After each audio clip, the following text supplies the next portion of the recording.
Hey folks, it's your pal Mike Shea from slyflourish.com and twitter.com/slyflourish, here with another episode of Sly Flourish's Lazy DM Prep. In this hour-long Twitch show, which is later rebroadcast to YouTube, I go over the steps of Return of the Lazy Dungeon Master while preparing for my regular Sunday Tomb of Annihilation game. If you happen to be live on Twitch watching now, please feel free to say hello and chat and bring up anything you'd like to talk about. I'm happy to use the hour to talk about everything. We'll be going till about 11:15. That gives me about 15 minutes to pack my stuff up and head over to the game shop. So, as I do in previous episodes, we will do a quick review of the 8 steps from Return of the Lazy Dungeon Master.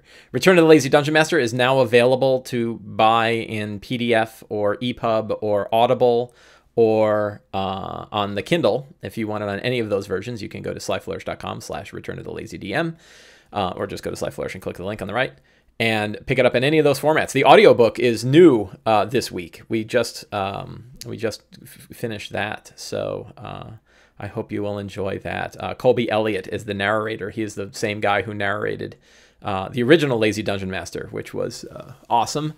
And he reached out to me for that one, and that worked out really well. And he is doing this one as well. He did this one as well, so you can enjoy that for 1 Audible credit. And many people have said that it's a nice way to sort of review the book too. After they've read it in hard copy, they can read it in, they can listen to it in the car or review it some other time. So I think that's fantastic. I'm very excited about it. I bought it myself, but you know, why wouldn't I? Step Back History is here as always. Hello, welcome. Good morning to you. Thank you for coming.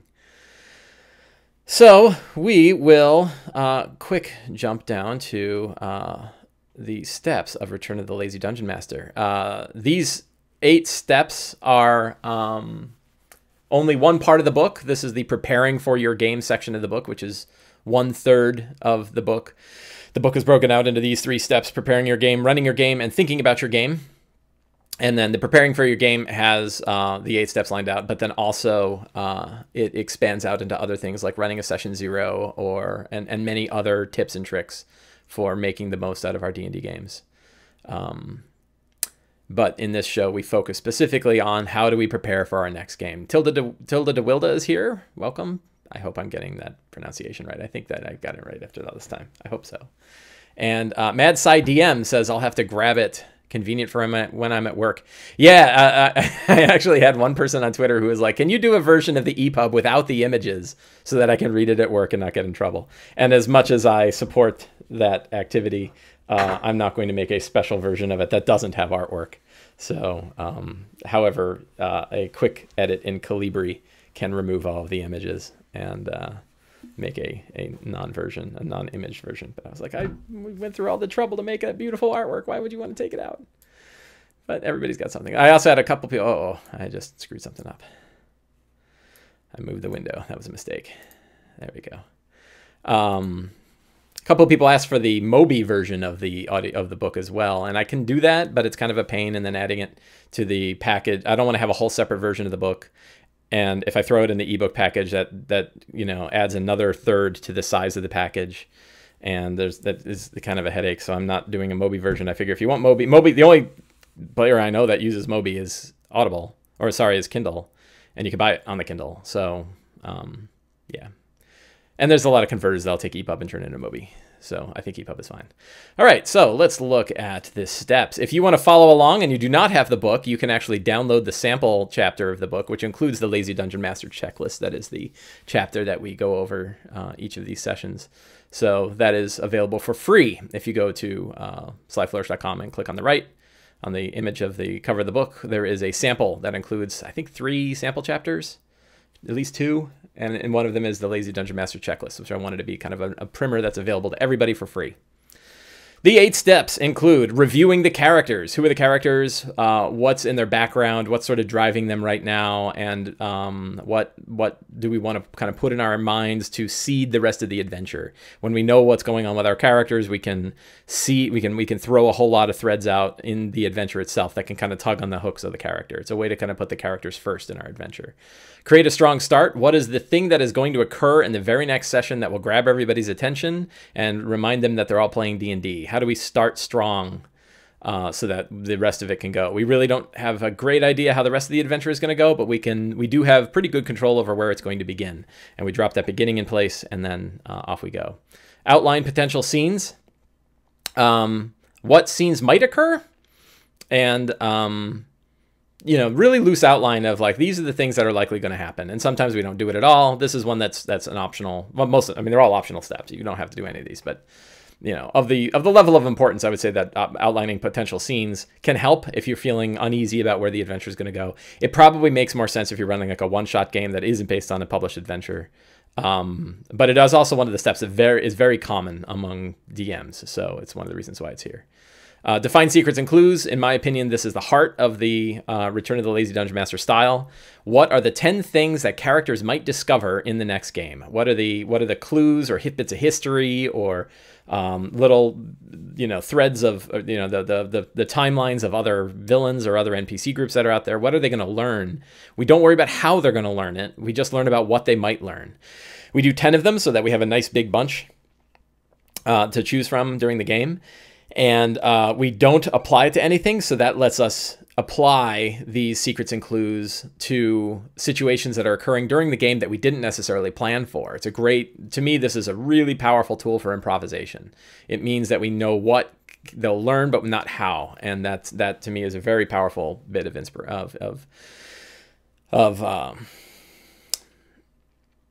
improvisation. That's the word I'm looking for.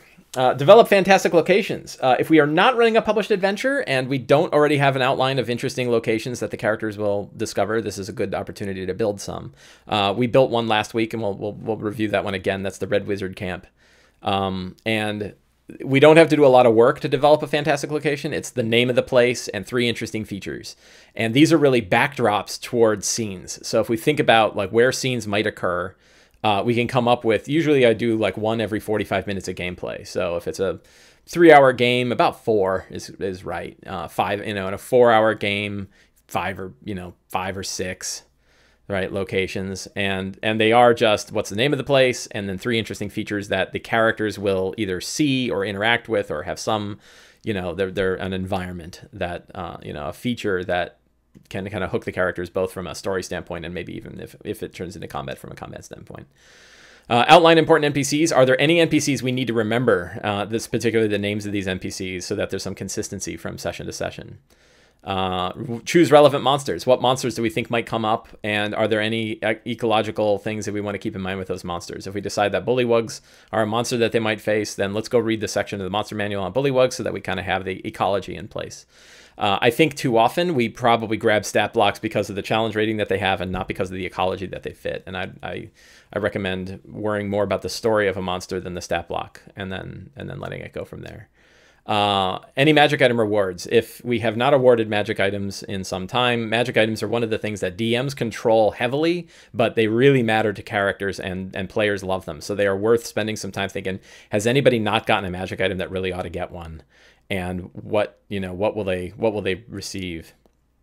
And those are the 8 steps. We don't necessarily do all 8 steps. I think you will see, here's we have in this book, we have an example of all of the 8 steps that we go through throughout the whole book. There's actually a whole small campaign that's sort of the sort of an example that we go through in the entire book. You will see when we go through the session that we do not, in fact, go through all 8 steps because we are running a published adventure. It is well underway. There's sort of a lot of things that are already taking place. So how do you feel about having players make magic item wish lists? Says Justin T. Bassett. There is a whole section. Let's go back. I'm glad you asked. Where's the select magic items? So in here, we talk about a thing called the loose wish list. And to me, the loose wish list is when we ask players what kind of magic items they're interested in, not specifics. So I'm not a fan of them saying like, I want a suit of, +2 scale armor that does a thing, or I really want one of those arrow catcher shields, or I really want a staff of power, or I really want a wand of fireballs. I think it's more interesting to say like, well, wands would be cool, or I like magic rings, or I like protection, things that help me with protection, or I definitely want a big, powerful weapon. And particularly, I like great swords. You know, so the loose wish list is a good way to get an idea of the kinds of things that characters want without being too specific. And then you can sort of seed them in and decide, like, for the scene, what makes sense. What magic items make sense. And then I'm a big fan of choosing items randomly as well. So having a few magic items show up that are that you generate randomly. And it's often better to roll randomly before the session, so you can roll a few times and get an idea. And then, of course, how do we tie the magic items to the story itself? So you always want these magic items to matter to. And if you see the little highlight here, this is also an example of the fact that you don't actually have to read the full book to get benefit from it. Vehicles for secrets and clues. A good magic item also has like a secret or clue tied to it so that they learn something about the story when they go. You know, if they're down in the Tomb of the Nine Gods and they pick up a magic item, what adventuring group traveled down here with that magic item before? What could they have possibly learned when they got there? So that could be very interesting. So yeah, I'm fine with it. I like loose wish lists better than specific wish lists. And I want to know what kinds of things they want, not specifically what things they want. And I think that's an approach. And then keep in mind that generally across the life of a character, they're only going to get about four magic items. Navy DM says, and why don't they have it anymore? Hi, Navy DM. And I would say they don't have it because they're dead. Most of the people, I think everybody who went into the Tomb of the Nine Gods is dead or trapped in a wall or in stasis or having their clone tortured or some god-awful thing. So I hope that answered your question, Justin, about magic item wish lists. And if you see any other chapters in here and you're curious about like, well, what's going on with that? I'm happy to preview a lot of it. So anything that you see in here that is good. In the meantime, let us hop over to the game itself. So in last week's game, we had, let's see, we'll just pull up the notes for last week and see how things went. So we have this scene. So they did Wango's Shrine. They did the last shrine of Wango. And I knew that we had this thing called the Gravekin. The Gravekin were a group of mercenaries that were allied with the Red Wizards. And that my plan was that the Gravekin were going to attack the party regardless. They wanted to prove that they were better than the party was at... they wanted to prove that they were better at the party so that Volender Shadowmantle would send them down into the tomb and not the stupid party, right? They know that they can't really send lots of groups down there. They can only send one. Volender is more than happy to have these two compete in order to see how it goes. So the Gravekin, in this case, were discovered before the shrine. So they ended up going in reverse. And the party sort of got the jump on the Gravekin. And a great battle ensued. And it was really hard. And they had assassins and spies and... veterans and gladiators and lots of like I kind of picked an NPC stat block for each one of the members of the Gravekin, and I think the hardest one was a wizard, a mage with improved invisibility, who was just fireballing the hell out of the party. And if it wasn't for Pommel and his ability to drastically reduce the amount of damage that occurs from a fireball, they would have been really in a bad state. So they got very lucky. But they also had a really hard time. Like the assassin, they got attacked by an assassin who was there as well. And the assassin never got off a single good hit and never got to poison anybody. So like but they still took a lot of damage. The wizard did a lot of damage, and the gladiator that they were fighting did a lot of damage as well. But they did defeat the Gravekin, and then they finished Wango's Shrine, and that was sort of the end. Then they were deciding, like, okay, how are we going to go to the Red Wizard camp? And that is where it ended. So they really only had sort of two big scenes. I think something else happened. What was the start? Oh, we did have the dream. Gabriel woke up and had the dream of the Sohn sisters. They're more and more aware of the fact that Punchy has been, is connected to Zugtamoy. And I think that those secrets, not all of these secrets came out. In fact, let's take a look at the secrets and see which ones came up. Punchy's insides are now plant stuff. That wasn't fully... They're aware of the fact that exists, but I don't think they realize that he doesn't have anything inside of him anymore. There's no blood and there's no guts. It's all plant stuff. They didn't see the three night hags known as the Sohn sisters, the nursemaids for Sararak, and they got images of that. They did see that there's this weird fellow named Withers, but they didn't learn specifically about Withers. They do know that the Soulmonger is feeding at the being that Sararak found in the depths of the Astral Sea. They did not find this thing out about Zastam. They did not find that the adventurers made their way in, but nobody came out. Although I'm sure that's no big surprise. They did not find this out. So a lot of these things they did not find out. Valindra keeps the cubes. They did find this out, that Valindra keeps the cubes she covered in a small box on her desk. They did know that there's a champion named Arana Glory Cleaver that protects Valindra. I think Arana is going to be a Blackguard. I think that would be really cool.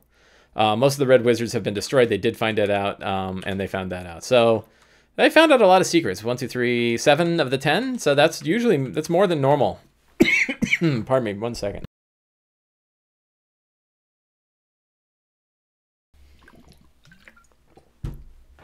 We had a 30-degree temperature change in the DC area, and it's playing havoc on everybody's respiratory systems. So that is what happened last week, and now we begin this week. We will start. So here's just yeah, I have another thread. I don't know if I'm going to be able to find it. If you're in chat and you have any questions, feel free to bring them up. I, of course, screwed up. I put out a really good post. I put up a post and got really good replies to what are the hard parts of running the Tomb of the Nine Gods specifically, with the intent that I wanted to get a thread. Let's see. Let me run Tomb of the Nine Gods query. Here we go. So this was posted. I posted this back on September 1st. Here we go. This is the one. So let me open this one up. And we'll add this to here. So this was a thread of replies on what people had trouble with. And it sounded like, and we'll just put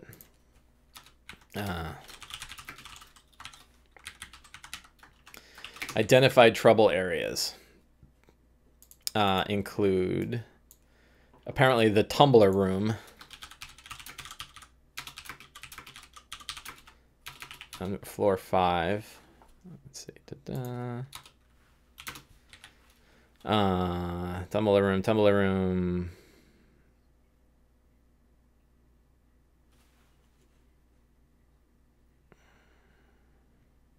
Somebody says all of level 5. I haven't really read level 5 in depth yet. Mirror Tomb. Mirror Tomb on level 2.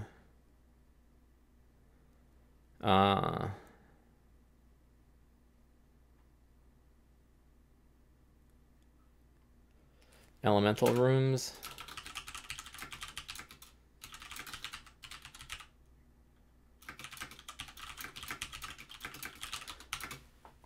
These are some of the replies that I got. And then let's take a look at what Merric said. He posted a thing.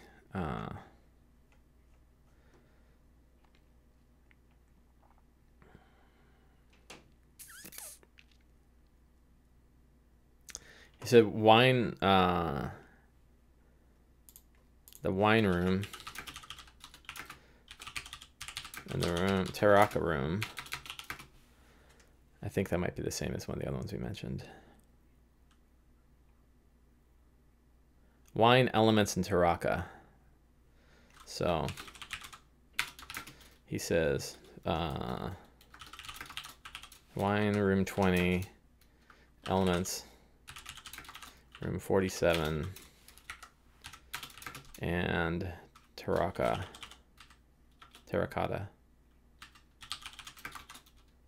48 were the hard ones.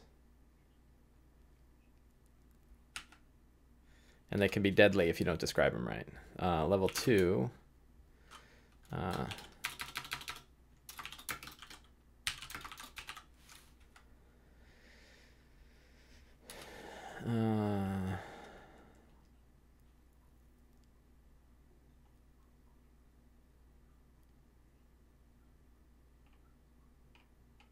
Yeah.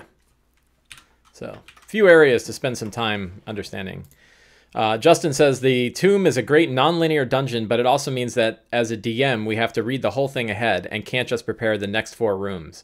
Yeah, and that's probably one where I'm going to fail because I think I've only read floors 1, 2, and 3. I haven't read floor 4 and 5 in detail yet, and they're probably heading there today. So I have next week off. Damn it, by next Sunday, I will have read all of that area, and I'll take notes and I'll mark things and I'll write in the book and all that.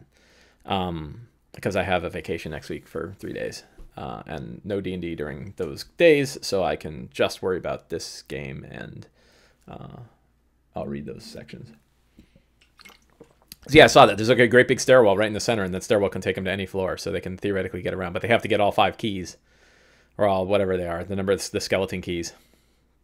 I love that the skeleton keys actually are skeletons. That's kind of funny. So those are trouble areas. So these are the game prep notes for the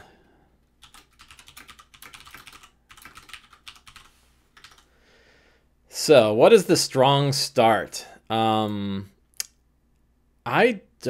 see, what can grab them? I think it will be fun to add a complication to the Red Wizards camp. I might start them outside of the Red Wizards camp. Like, they will have traveled there, they'll have rested, and they'll be far enough away that they can sort of look at the camp and see what's going on. I think we're going to focus exclusively on the camp, at least for the first part. And if we do that, then we can use some random... let's just take a quick look at any of the random encounters. Yeah, they never had this. All right. Grumble. So Omu. Where's Omu? Dwellers of the Forbidden City. Let's just take a look at the... They have the random encounters in here, right?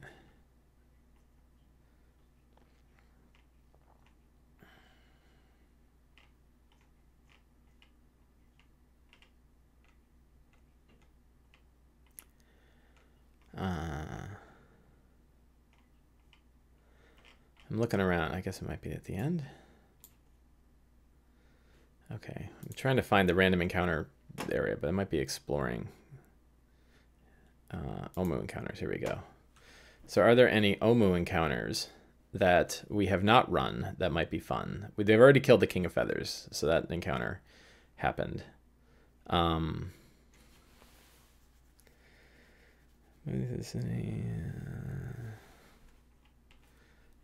doesn't seem to have it all. So, Shambling Mounds.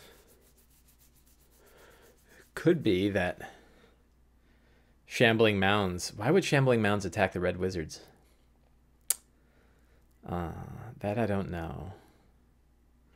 Undead probably wouldn't attack the Red Wizards, not if there's a Lich who's there. Cannibals... So I don't see any major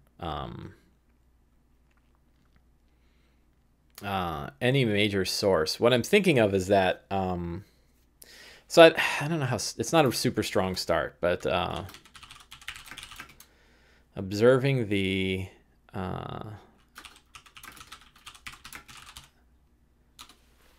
that's kind of the beginning. I don't know that we're gonna do like an event. I could have them get like randomly attacked by GIF mercenary force attack.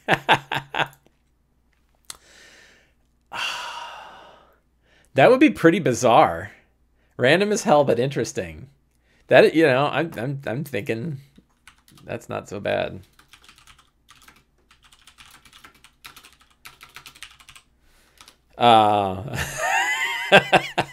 So what is a GIF? Let's now I gotta go look up the GIF. I'm so glad I do this online with you guys, and you can give me ideas, because this is a pretty good one. Let's go with GIF. Because I like the idea. Yeah, I know that they're Hippo people with muskets, but do they steal their ships? Do they actually build their so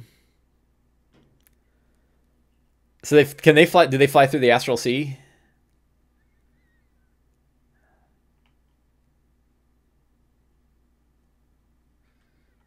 The idea that like a stolen, do they steal their ship? Like, where do they get their ships from?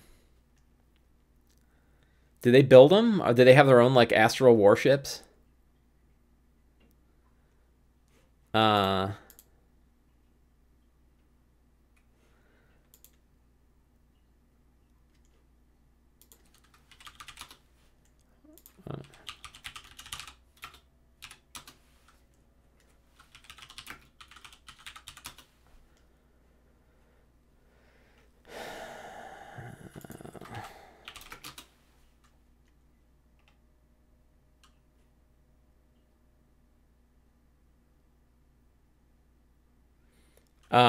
so we could have a GIF. You did derail, but that will also derail the group, and that will be hysterical. So I kind of like this idea.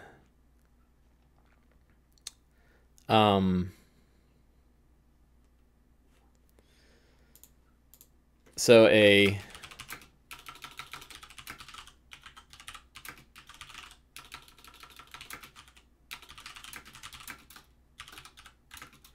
GIF war skiff appears above Omo, tears in. It's immediately attacked by gargoyles.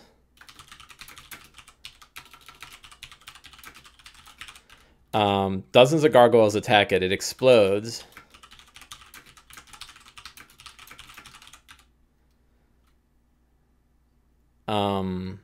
And, you know, 2d3...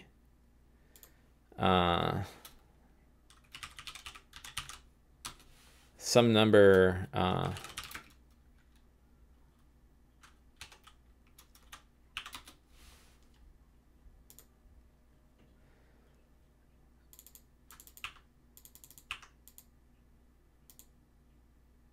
six GIF survive.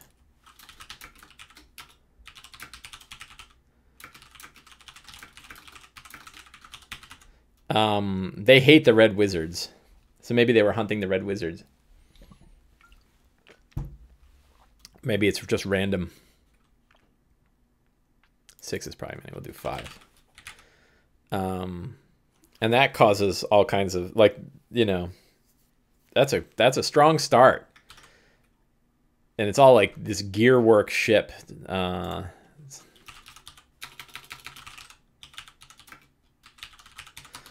look at steampunk airships here. Find a good looking one.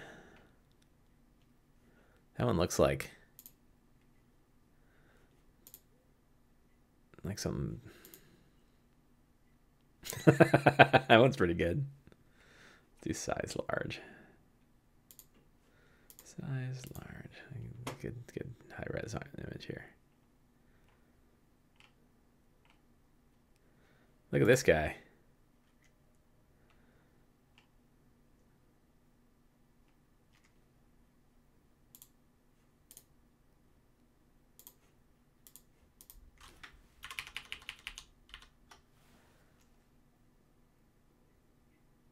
Looks like a big Corvette.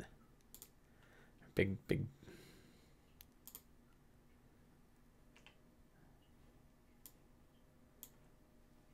Oh, that one's dumb. It's a one-person guy. You completely derailed me. I'm just going to sit here looking for... Oh, look at this guy.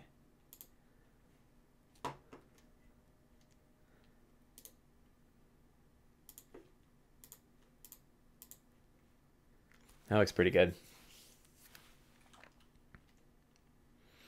Eberron does have flying boats. Yes. I'm going to save that image to my desktop here. It's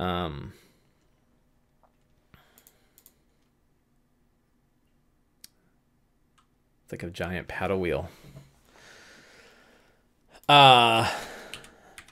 So why is this important? So it is kind of random.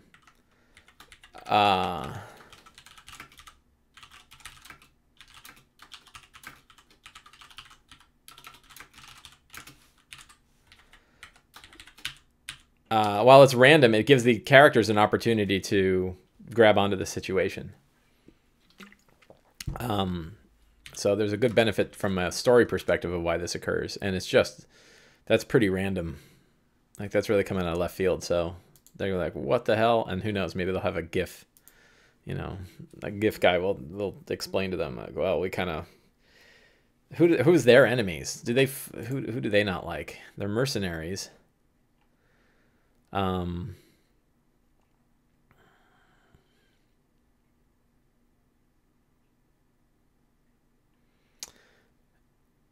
Maybe they were not in the astral sea, but in the elemental chaos fighting... oh, that makes sense of the elemental chaos. Fighting Githzeri. They just like fighting. Yeah. Would anybody in this world have hired them to go after the Red Wizards? Is that something that the Flaming Fist mercenaries would do? I don't know. Anyway, that's sure a strong start. We'll figure out how that goes. So we have the GIF attack. We have the Red Wizards camp, and then them entering the Tomb of the Nine Gods. Who hired them? Like, who did somebody hire them specifically to go after this place? Maybe they have like a device that can sense the magic, right?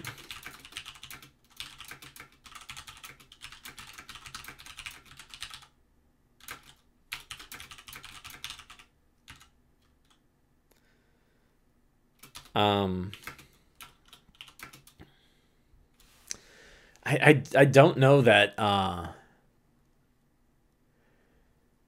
don't know that anybody in this world would have sent them here. But the idea that they sort of have been following Acererak's tombs, and they've been going through, and like they found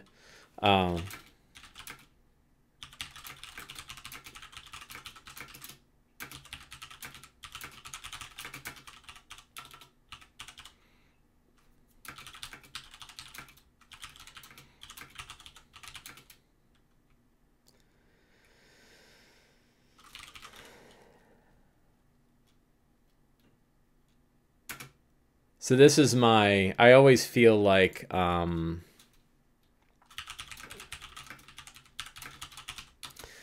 in my last campaign, I ran an entire adventure that was based on this album cover, The Power Slave.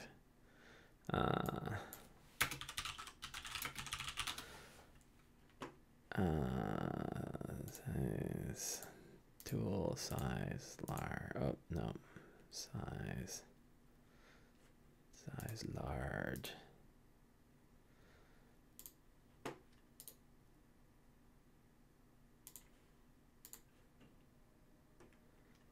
Photo bucket. Hassle.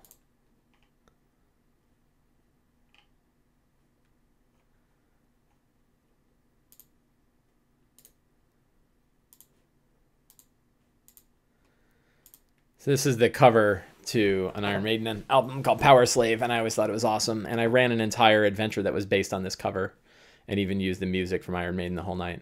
And I like the idea that Acererak has been, him and his Lich apprentices have been building these tombs essentially all over the multiverse, and in some cases they have completely destroyed planets. Like the whole planet is dead, and everything of living is dead, and all that's left are like these tombs to Acererak that they built, sort of, you know, leaving him there. So the idea that the GIF have been sort of tracking some of these down, and now they feel like there's a great power that's coming here, and it's called them, and their ship kind of, you know, tears in here. I think that is a fun. I think that will be a fun story.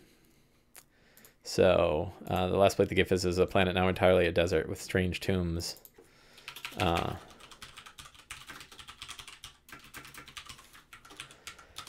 And he killed them all anyway. He doesn't want worshippers. He doesn't care about keeping his worshippers around.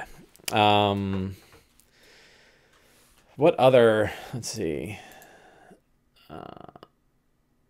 GIF mercenary company versus an army of goblins. That's not a bad idea, but I don't want to add a fourth variable. You already have the party and the Red Wizards and the GIF. I don't want to add a bunch of goblins there too. But yeah, it'd be pretty cool.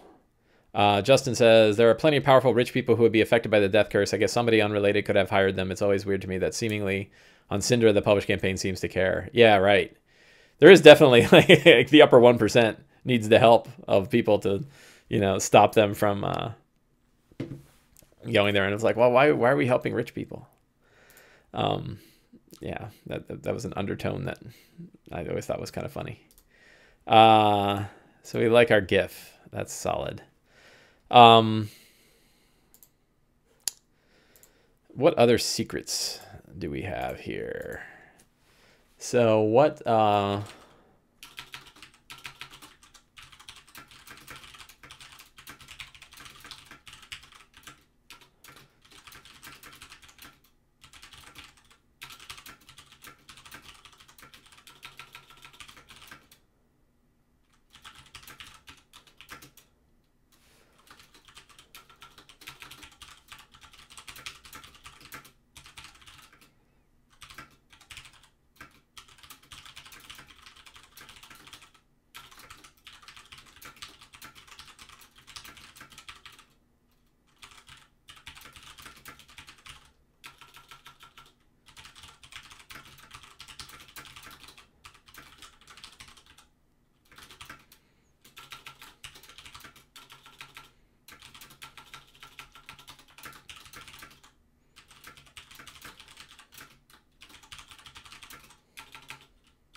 secrets about Glory Cleaver. So Glory Cleaver is the bodyguard of Valindra, and she is a fallen paladin. She is now a Blackguard, and she was captured by the Red Wizards and tortured and fought in the gladiator pits and lost all idea that the gods give a damn. And that's when she became a Blackguard, and then she fought her way up and eventually became a loyalist to Valindra. I think that will be a fun one. That also ties well with Pommel. Oh no! My friend James, who plays Pommel, will not be there. Well, that changes a lot. And who else is not here? Smoke is here. No, Smoke will not be there. So we don't have the sneaker. This is going to be interesting. So this opens up. Blackguards are a thing. Blackguards are in Volo's Guide. This is a Blackguard, and they are badass. They have smites, and they have 3 attacks. Imagine attacking 3 times and smiting on every one of them. They could dish out a lot of damage. And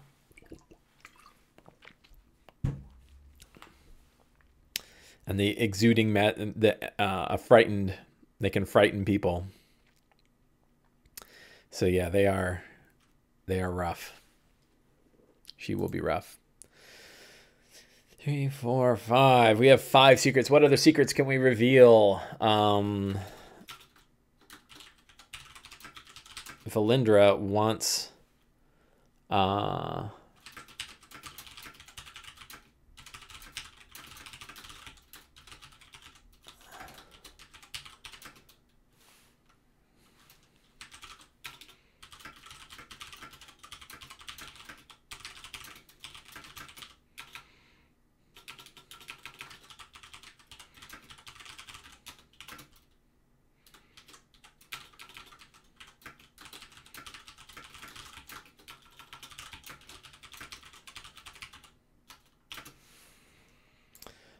Tilda DeWilda says, I don't remember if you answered this already, but how do you deal with players not being present at the table for one session? Have someone else run them, random excuse for why they can't help, or just pretend they don't exist?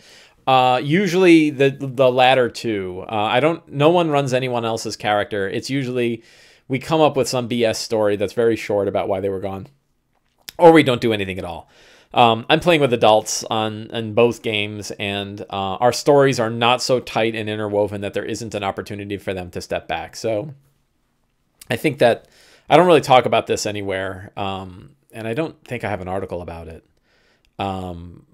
And maybe that's because I don't really have a good answer, right? I play it loose. Like I play all of D&D loose, right? And I, you know, sometimes I'll say like, did anything interesting happen to your character while you're gone? And they go, no. Or sometimes they're just in the background, like they've been here the whole time. We explain what happened, and they say, yeah, my character's just been hanging around. And then, well, why were they fighting? Well, no particular reason, right? So we play the whole thing pretty loose because we know that real life has an effect. One of the ways that I've been able to keep groups consistent for so long, I've had my Wednesday group has been going on for like 11 years. And it's all been, you know, professionals that have day jobs and spouses and kids. And one of the ways that we kept consistent is because I have on call, I have people that I can call, like my friend James, who can't make it today but has made it in previous sessions, is an on-call player for the Sunday game. And so I usually have 5 or 6 regulars and then a couple of people that I can call up and say, hey, do you want to jump in? And by doing that, it means that of the 5 or 6, 1 or 2 of them can be out, and it's not a catastrophe. You know, we can run with as few as 4, and so that means that like 3 or 4 people have to not be able to make it before I can't have a game, and that's nice. That gives a lot of flexibility to being able to keep the game going. It's rare when we don't have a game. Most of the time, if we don't have a game, it's because I'm not around, and I'm usually around because this is all I do, this and work. And so that helps. But in order to be able to do that, that means I know I'm going to have a flexible roster. And if I have a flexible roster, I've got to keep the story flexible to account for that roster. So I don't ever punish people for not being there. I don't limit their level. They level up along with everyone else. In some cases, they get magic items off cue. We had a guy who, when they killed Ross Nisi had a holy sword. And the guy who wanted a holy sword wasn't there, but he picked it up later anyway, because, you know, it was for him. Yeah, so having him in the background is useful when you reach something that needs a certain party member. E.g., oh man, only so-and-so can understand Abyssal. And you can say like, oh yeah, they're there and they help. Having adult responsibilities is the real boss monster of D&D. That is true. And I know a lot of people say that getting a group together regularly is the real hard part. And I think getting a regular group is the real hard part. Once I have a regular group, it's pretty regular. Like my Wednesday game almost always happens. It happens 50 weeks of the year, or 48 weeks of the year. There's something else I was going to say about that. Oh, and then in some cases, if I know someone's going to be gone for a few sessions, I might have a character arc that they can follow. So the player who played Ogechi was going to be gone for 3 weeks, and I had it was an interesting opportunity in the story to have him pulled out and deal with some stuff and then pulled back in. That was the whole idea, that he's kind of tied to Fenthaza and the opening the door. And nothing may come from that, right? But it was kind of a fun event where she kind of took him to the door and showed it to him and said, you can open this, you know, and you're the only one. And doing so will stop whatever it is that is going on down there beneath the tomb. But you have to do it now. So that was kind of a fun thing. Secrets, 1, 2, 3, 4, 5, 6, 7, 8. 2 more secrets. Usually the last secrets are the hard ones. And that means they also are some of the interesting ones. Valindra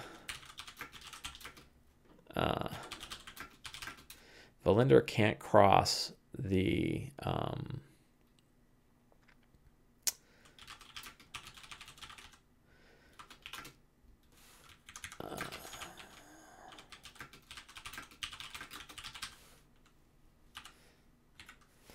Valindra can't cross the cave entrance. Acerak hates other liches. Acerak. And I had a last one. The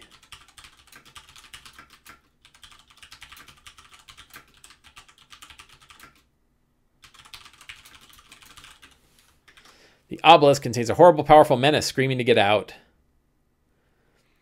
That's a good one. Fantastic locations. Entrance to the Tomb of the 9 Gods.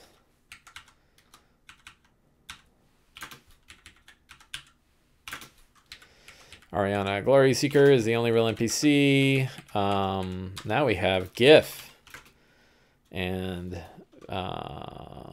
thugs and guards and Blackguard Mage. Lich. That's some hardcore stuff for like level 7 characters. And none. None, screw them. They already have plenty of magic. They're about to get a shit ton down in the tomb. So,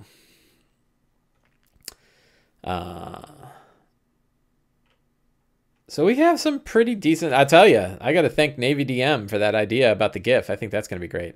I think their veterans are dead. Thersis says, "What about veterans?" And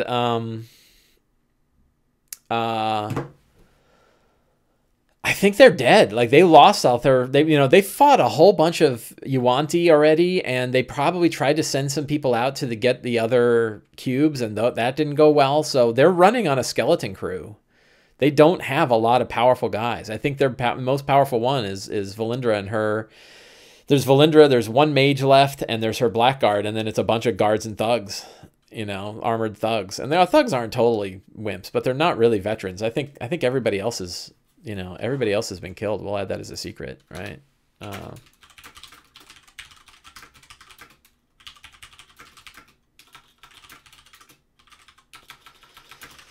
That's why she needs the party. Tomb of Annihilation, proof of Gary Gygax's, well, the Tomb of Horrors is. Tomb of Horrors was like an angry dungeon master who's pissed that the people with the best gear are stomping through his adventure too much. He says, I'm going to build something that kills you. And then he did. So it's his anti-min-maxing. And then a lot of people are like, it's a terrible adventure. But it's also, I think, the #1 most popular adventure. So, I don't know. It'd be fun to run this one. So let's see. What else is going on? We've got 10 minutes left in our show, I think. Let me check my thing here. Yeah, a little bit, about 13 minutes left, and I'm already prepared. So this was an easy one for the most part. The target player made it through solo, by the by. Really? So he built the Tomb of Horrors to kill a particular player, and that player made it through? And did they do it by like not touching the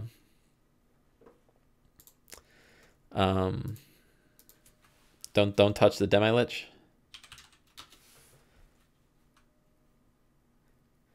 While I'm thinking about it, I'm mailing myself my notes.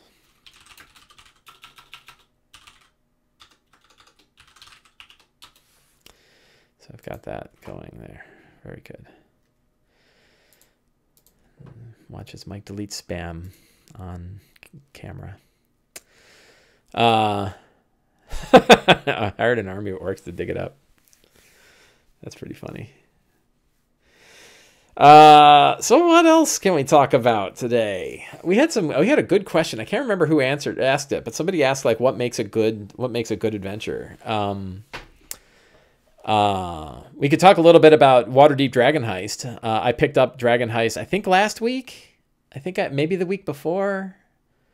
I think I picked it up a couple weeks ago. And I ran the play test of it, and I was reading through it, and I didn't see any major changes to it. And we enjoyed the playtest a lot. I think it's a really nice adventure. But I definitely have some thoughts about that I've got, my own view, not necessarily everybody's. So it'll be kind of interesting. I'm sort of sitting back and kind of watching and saying like, how are people running and what are people's opinions? And there's a few that I think are important. One of them, let's see, we can load it up. Let's load up some Dragon Heist art, huh? Adventures, Waterdeep Dragon Heist. I'll tell you what, they've got some of the best artwork I've seen in any adventures in this one. I just love it. Look at that. Look at that art.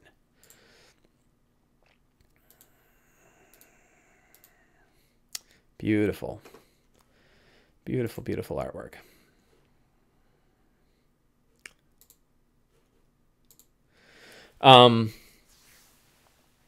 So one thing is it's not a heist.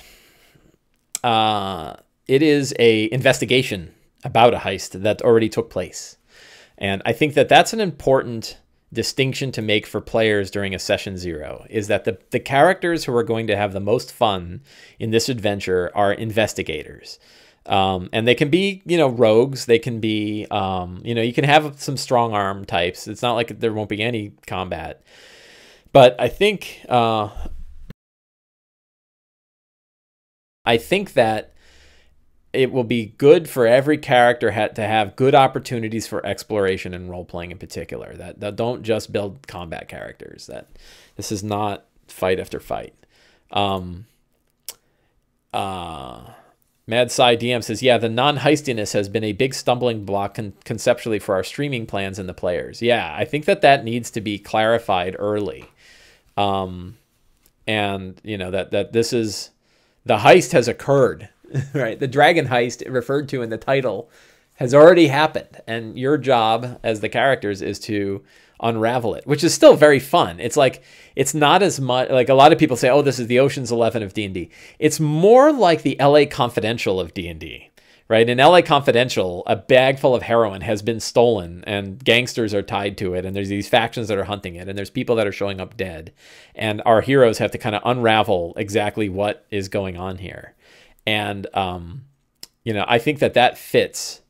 You know, maybe Maltese Falcon. Maltese Falcon is often used as a metaphor for Eberron. But investigatory is you know, a key. This is a treasure hunt and an investigation, and you're going to talk to a lot of different groups, and a lot of groups are going to talk to you. So don't be the guy that's like, oh, I you know, charisma is my dump stat. You know, everybody should have an opportunity to role play. Everybody should have an opportunity to explore, because it is not a combat focused adventure. It is not a dungeon delve. There are dungeon delvey parts. There are parts where you're climbing through. I think that, you know, rogues, I think will in particular do well. The investigator rogue is a perfect match for this adventure. Like being stealthy, but also being, you know, having a high investigation score and having a high, you know, charisma score will do this event. You'll have a lot of opportunities in this adventure. If you're the barbarian who smashes everything he sees, not so much. I posted a tweet last night I posted a tweet from a story that occurred in a Facebook forum about it, where the DM said, you are standing in front of the Xanathar, the great beholder, and on a table in front of the Xanathar is a goldfish bowl with a goldfish in it. And the barbarian says, I eat the goldfish. And the DM stares at the barbarian, and the barbarian stares back at the DM, and the DM says, roll for initiative.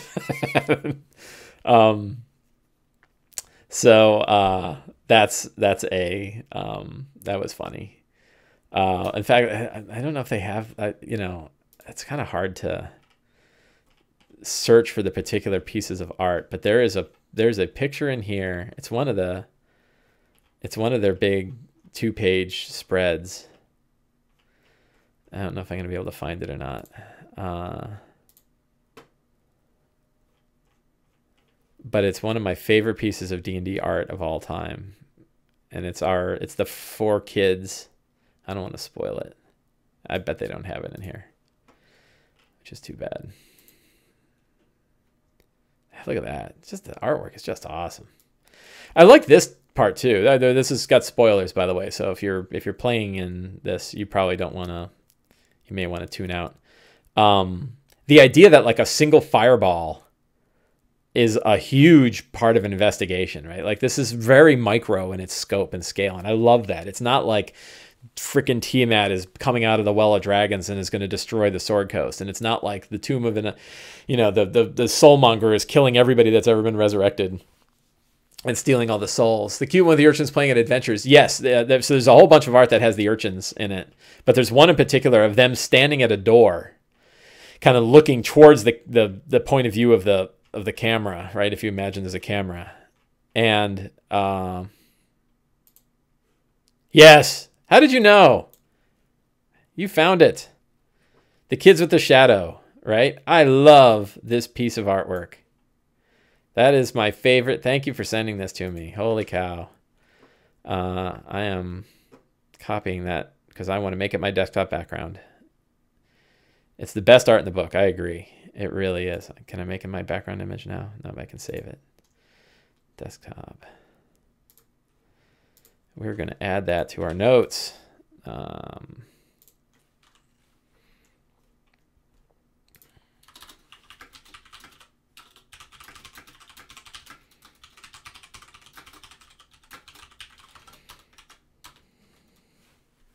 Good find.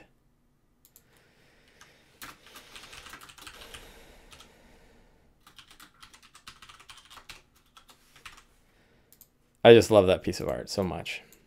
And then the book is really big, and it's like across a 2-page spread, so it takes a little bit of time to look at the shadow and go, I see what that is. But it's awesome. Yeah, so It's Not a Heist is probably my number one tip for running this. And also that the scope of it is small.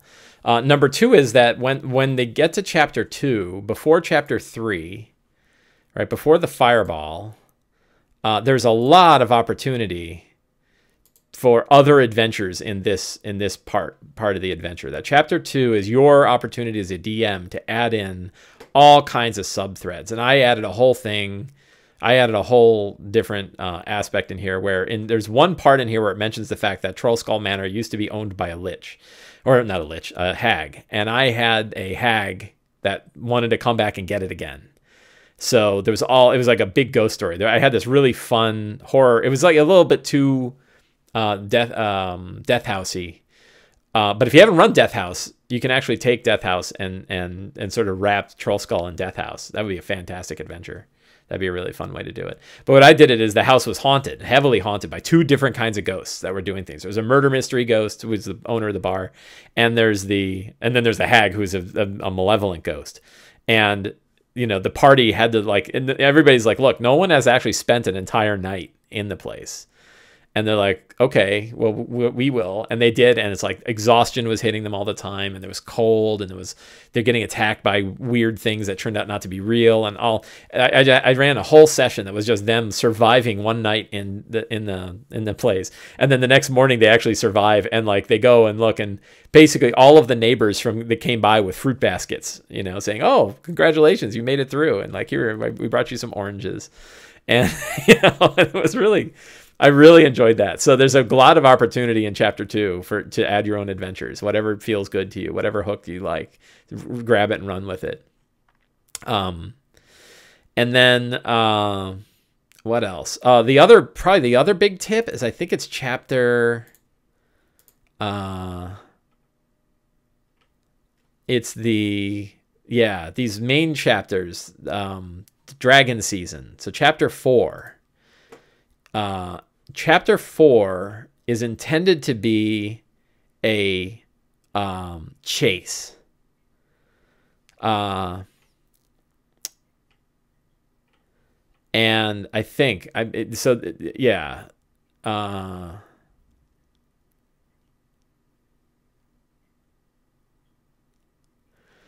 so it's kind of written like it's a chase, that you're trying to hunt down the people who have the Stone of Galore.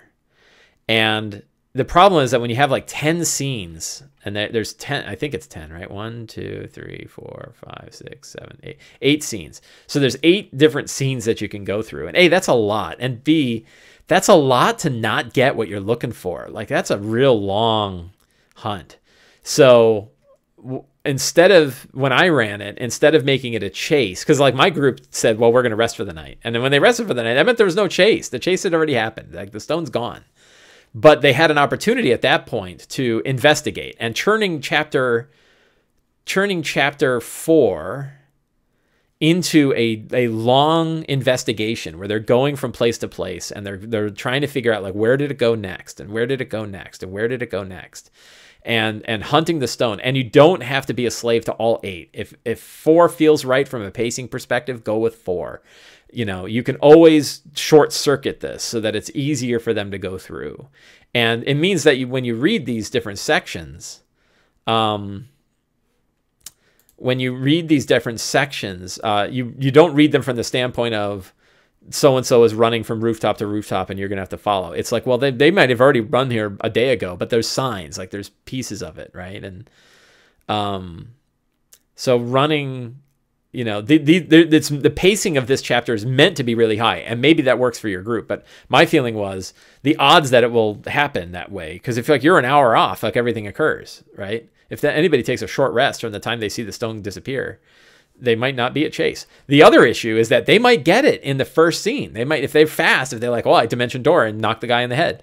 Well, then all 8 scenes. And there's a whole thing about how the stone doesn't want to be found. And I thought that was a little heavy-handed. I think that the idea that it would purposefully dissuade the characters, I thought that was a problem. So I think like you want the stone to already be gone, and you don't want them to have the opportunity to get it until, you know, until it's meant to fall in their hands. It doesn't fall in their hands, because if it falls in their hands too early, I mean, maybe that's okay. You know, you might just decide like we're going to skip this whole section, and they get the stone early. They get it early, and they go to the next part. But that, if I recall, and it's been months now since I've played it, and I'm going to run this again for my other group. In which case I'll be talking all about this on this same show. So we'll be talking in detail. But these were definitely some of my thoughts from the last time I ran it. And the other thing is I never got to use any of these other chapters. Xanathar and the Cult and Jarlaxle and Manchun. I don't think I ever used any of these 4 chapters, which was kind of a bummer. We just went straight to yeah, so I guess the Vault of Dragons, right? Which I guess is the end of dragon season. So yeah, the layers are there just in case, but it's like, man, it's a lot of page count for something that I didn't get to use. So I'd like to find a way to use that. I think I had them face the Xanathar. They faced him. They met him. My group allied with the Xanathar, mostly because they were like, well, it's better than Disintegration. And their enemy was Manchun. So yeah, anyway, we're going to get all into that. We'll have months and months where we talk about this adventure. Well, I don't know about months and months, but we're going to have a long time to talk about this adventure. Once I'm done with Tomb of Annihilation for my Sunday game, we will be switching over to this very likely. And I'm looking forward to it because I enjoyed it before, and I enjoyed it now. So we have hit the end. Let me just, so Step Back History says, I found a $2 supplement to help with heist. Is it heist in general or heist specifically in this? I'm curious. And is Dragon Heist going to need a lot of work to run? It will probably need, not any more than any other one, I don't think. I think that all adventures need work. Tomb of Annihilation needed work. You know, my favorite adventures is probably Tomb of Annihilation and Curse of Strahd are the 2 adventures I think are the best designed of all of the hardbacks. And they take work. They take less work because that work is almost always, what do you want to add just for your own fun? But you can run what's in there direct. I don't think that Waterdeep... well, I think Lost Mine of Phandelver is probably the best D&D adventure. I still think I like Curse of Strahd better myself. But LMLP is a great beginner adventure, and it's got everything in it. It's really, really solid. So I think that adventure is fantastic. And I have had friends, Enrique, the newbie DM, was talking a lot about whether or not Waterdeep Dragon Heist is a better starting adventure. And I don't think so. I think that Lost Mine of Phandelver is better for a bunch of reasons. One is it's cheap. It's like $12 on Amazon or $20 in retail, and it comes with dice, and it comes with pre-gen characters, and it comes with lots of extra stuff to run your own adventures. So I still think that is a far better starter adventure, but I think this is a really good one. And I think what I like about it in particular is it's much more small in scope, even though it's set in the largest city in Faerun. It's much smaller in scope than previous ones. It's not this giant world-ending thing. It's this very small... You know, it's like Jackie Brown. If you ever seen the movie Jackie Brown, and Jackie Brown is actually a good metaphor for this one. You know, Jackie Brown's about a $500,000 heist. It's not even $1 million, right? And it's this small heist that's occurring between drug dealers and a gun smuggler and cops, and it's this really great. So that's a fun one. I think Jackie Brown would be a good movie to watch that captures a lot of sort of the feeling of this adventure. It's a small scope adventure, but still a really great story, and I think those are excellent. My friends, I have to run. Thank you very much to everybody who joined in chat. Special thanks to Navy DM for the awesome idea of a GIF warship showing up. And next week we will be back again to see what happened and to talk about the next game. So thank you all, and have a great week.